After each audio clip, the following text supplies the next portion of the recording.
Et yo, on est le 12 décembre et on se retrouve pour le chapitre 514 de Fairy Tail, qui était quand même vachement intéressant. Là, c'est bien en ce moment, on est sur des flashbacks, donc c'est important, ça nous aide vachement. Du coup, il y a Aileen qui raconte son histoire, l'histoire qu'elle a connue, l'histoire de la naissance d'Erza, qui en même temps est liée un peu aux autres personnages. Donc, déjà, c'est un flashback qui date d'il y a 400 ans, ce qui prouve qu'Aileen n'est pas toute jeune. Justement, Erza après fera une blague sur Ah, tu les fais pas, hein. Très très drôle.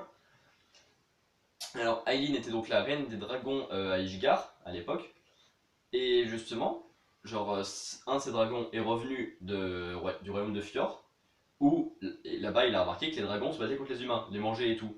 Alors que eux, bah, c'est un royaume pacifique entre les deux espèces. Justement, ils ont travaillé pour essayer de créer une entente entre ces deux espèces. Là, donc, sauf qu'ils ont peur que les dragons du royaume de Fjord viennent à Ishgard instaurer bah, le fait de manger les humains. Du coup, il y a un combat entre dragons, c'est comme ça qu'est né le festival du roi dragon, c'est ce qu'il explique, voilà. Euh, Ensuite, ben, vu que les dragons étaient en train de perdre à Ishgard, Aileen a proposé une idée qui est de donner la force des dragons aux humains. Création des Dragon Slayer. Donc, elle dit qu'elle est la mère des Dragon Slayer voilà, qui sont là.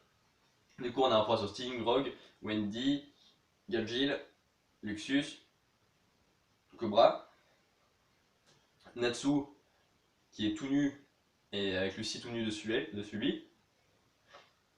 Ils sont en train d'essayer de le réchauffer, ça fait pas grand chose. Juste après, on a un point sur dans le cœur de Natsu où il y a Wendy et Galgil. Du coup, Natsu est encore surpris du fait que c'est changé. Galgil en a marre, du coup, c'est rigolo. Qui lui explique justement à lui que Aileen est celle qui a créé les Dragon Slayer. Et Wendy le savait grâce à Anna, qui lui avait expliqué. Du coup, qu'est-ce qui se passe? Ah oui, Natsu se demande pourquoi est-ce que lui explique tout ça, alors qu'il veut juste savoir à la base pourquoi ils sont en train de mourir, et ils lui disent qu'ils ne peuvent pas lui expliquer ça. Ça semble logique vu que son cœur, bah, il n'y a aucune raison de savoir ça. Mais ils lui permettent de mettre sa mémoire en place, tu vois, de tout lui remettre en tête. Bref. Ensuite, on est de nouveau sur Aileen dans le passé, qui dit donc au final, il y avait plein de Dragon Slayer, sauf que bah, après avoir remporté la guerre, certains finissaient par se consumer à cause de cette puissance, d'autres tombaient malades ou des trucs comme ça, ou d'autres encore finissaient par avoir la graine du dragon en eux, donc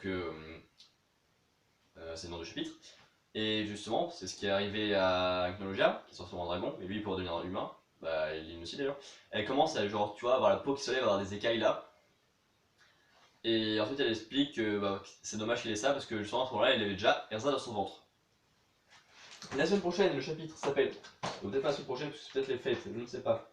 Le prochain chapitre s'appelle Je suis toi et tu es moi. Alors je sais pas, c'est assez étrange parce que bah, si elles sont mère et fille, ça peut pas trop être la même personne. Du coup, je sais pas si c'est référence à d'autres personnages. En tout cas, c'est pour aller du lourd. Genre, peut-être qu'Erza, c'est une chasseuse de dragons, elle aussi. Je sais pas trop lequel. En tout cas, Aileen est donc était la première chasseuse de dragons, s'est transformée en dragon. Ou alors, en verra qu'elle s'est transformée en dragon, elle a séparé ça en plusieurs entités.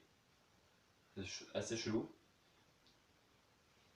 Ouais, je sais pas trop. Comment est-ce qu'elle aurait pu faire?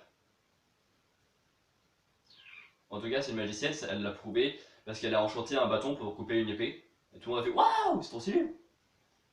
Voilà, en attendant, ça pouvait être du lourd et Smashima me fait plaisir à enfin faire du bon travail. Ciao!